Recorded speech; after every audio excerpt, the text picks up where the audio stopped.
सुंदरबन के जंगल में एक ठग सियार रहता था। वह बहुत ही निकम्मा और कामचोर था। हमेशा इसी जुगाड़ में रहता कि कहीं कोई मुर्गा मिले जिसे मूर्ख बनाकर उसके साथ ठगी की जाए। एक दिन अरे बंदर भाई, कल रात में मैंने आपको सपने में देखा। अरे रहने दे सियार, तू अपना सपना अपने पास रख और मुझे जाने दे। ऐसा बोलकर बंदर चला गया। धीरे धीरे सारे जानवर सियार की हरकत को जान चुके थे, इसलिए कोई भी जानवर उसकी बातों में नहीं आता था।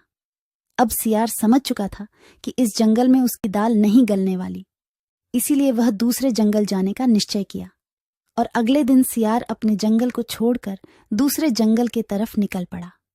दूसरी जंगल में पहुंचते ही दिन भर जंगल का जायजा लिया और शाम होते ही एक गधे को देख उसके पास गया और रुककर बोला, गधे भाई, मैं इस जंगल में नया आया हूँ और शाम भी ढल चुकी है। क्या मुझे एक रात रुकने के लिए आपके पास शरण दे सकते हो? हाँ हाँ, क्यों नहीं। अभी तो तुम इस जंगल में नए हो और हमारे लिए मेहमान हो, और मेहमान तो भगवान के समान होते हैं। ऐसे कहते हुए गधे ने सियार को अपने पास रोक लिया और उसे सम्मान के साथ भोजन कराया। भोजन करने के बाद दोनों आपस में बातें करने लगे। सियार ने गधे से बोला, अरे गधा भाई, इस जंगल में पीपल के पेड़ के पास एक तालाब है, जानते हो उसके बारे में? हाँ हाँ, पीपल के पास एक तालाब है। वह तालाब कीचड़ से भरा पड़ा हुआ है। उसका पानी भी बहुत गंदा हो चुका है। यहाँ का कोई भी जानवर उसका पानी नहीं पीता है। सियार ने अपनी आवाज को धीमा करते हुए बोला, क्या तुम जानते हो, वह सोने चांदी का तालाब है। उसके अंदर ढेर सारा सोना और चांदी छुपा है और उस तालाब का मालिक मैं ही हूँ।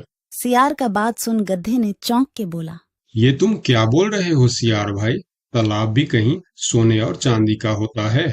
मैं भी ऐसे ही सोच रहा था। मुझे भी इस तालाब के बारे में कोई जानकारी नहीं था, लेकिन कुछ ही दिन पहले मेरे पिताजी मरने से पहले सारे संपत्ति मेरे नाम की। उसमें यह तालाब भी है और आज मैं अपनी संपत्ति देखने के लिए ही यहाँ पर आया हूँ। यकीन नहीं होता तो यह थैली में देख लो, जो मैंने अभी इस तालाब से निकाला है। सोने के गहने निकालकर गधे को दिखाया, जो उसे ठगने के लिए उसने अपने साथ लेकर आया था। गहने को देखकर गधे को सियार के बात पर विश्वास हो गया और बोला, अरे हाँ, ये तो सचमुच सोने चांदी का है।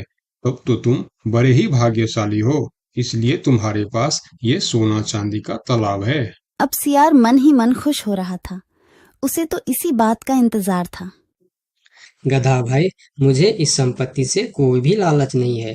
मेरे पास मेरे जंगल में और बहुत सारे संपत्ति है, जो मेरे पिताजी ने मेरे लिए छोड़कर गए हैं। मैं तो यहाँ तालाब बेचने के लिए आया था। सोचता हूँ तुम भले जानवर दिखते हो, क्यों ना तुमको ही यह सब बेच दूं। मुझे, यानी यह सोने का तालाब मेरा हो जाएगा और मैं इस तालाब का मालिक बन जाऊंगा। बेचारा भोला भाला गदहा सियार की चिकनी चुपड़ी बातों में बहुत आसानी से आ गया और गधा सियार से सोने का तालाब खरीदने को तैयार हो गया। दोनों के बीच 4 सिक्कों का सौदा तय हुआ। ठीक है सियार भाई, मैं अभी जाकर हिरन के पास से 4 सिक्का लेकर आता हूँ। मेरे पास अपना घर न होने के कारण मैं अपनी सारी कमाई हिरन के पास ही रखता हूँ, और जब भी मुझे जरूरत पड़ता है मैं उससे ले लेता हूँ। ठीक है गधे भाई, लेकिन ध्यान से, जंगल में किसी को इस बात का पता नहीं चलना चाहिए, वरना जंगल के सारे जानवर मेरे पीछे ही पड़ जाएंगे। ऐसा बोल सियार गधे को भेज देता है और गधा हिरण के पास जाकर अपना सिक्का मांगता है। गधे भाई, घर में सब ठीक तो है ना? आज आपको अचानक से 4 सिक्कों का क्या जरूरत पड़ गया? अरे, वह अपने जंगल में जो तालाब है ना, मैं उसे खरीद रहा हूँ। तालाब खरीद रहे हो? क्या करोगे तुम तालाब खरीद के? तालाब का तो पता नहीं, लेकिन उसमें जितना सोना चांदी है वह सब मेरा हो जाएगा। तालाब में सोना? ये तुम क्या बोल रहे हो भाई? मुझे तो कुछ भी समझ में नहीं आ रहा है। मुझे डर है कि तुम कहीं कोई परेशानी में ना आ जाओ। देखो, तुम मुझसे कुछ भी मत छुपाओ। क्या बात है? साफ साफ बताओ मुझे। हमारे जंगल में एक बहुत ही अमीर सियार आया है। ढेर सारी संपत्ति है उसके पास। और तो और हमारे जंगल में जो तालाब है ना, जिसे हम लोग गंदा नाली समझकर उसका पानी भी नहीं पीते हैं, उस तालाब में ढेर सारा सोना और चांदी है। उसने तो मुझे उस तालाब से सोने का गहना भी निकाल कर दिखाया है। उसी तालाब को मैं खरीद रहा हूँ। हम दोनों के बीच 4 सिक्कों का सौदा हुआ है। मुझे तो वह सियार मूर्ख ही मालूम पड़ता है, जो इतने सस्ते में सोने का तालाब बेच रहा है। मूर्ख वो नहीं, मूर्ख तुम हो। भला तालाब भी कोई सोने चांदी का होता है? अरे गधा भाई, तालाब से पानी निकलता है, सोना नहीं। मैं भी ऐसे ही सोच रहा था, परंतु उसने मुझे सोने निकाल कर भी दिखाया। गधे भाई, मुझे वह कोई ठग मालूम पड़ रहा है, जो तुम्हारे आंखों में धूल झोंक कर तुम्हें झांसा दे रहा है। मैं एक तरकीब बताता हूँ, जिसे दूध का दूध और पानी का पानी हो जाएगा। कौन सा तरकीब हिरन भाई? तुम ऐसा करो, उस सियार से बोलो कि मेरा हिरन भाई ने कहा है कि लिखा पढ़ी होगा तभी मैं उसे 4 सिक्का दूंगा, और अगर बिना लिखा पढ़ी से ही काम हो जाता है तो मैं सिर्फ एक ही सिक्का दूंगा। अगर वह तालाब सच में सोने की है तो वह लिखा पढ़ी जरूर करेगा, नहीं तो वह एक सिक्के में ही मान जाएगा। हिरण की बात सुनकर गधा हाँ में सिर हिलाया और सिक्का लेकर सियार के पास पहुंचता। सियार भी गधे के आने के इंतजार में उतावला हो रहा था।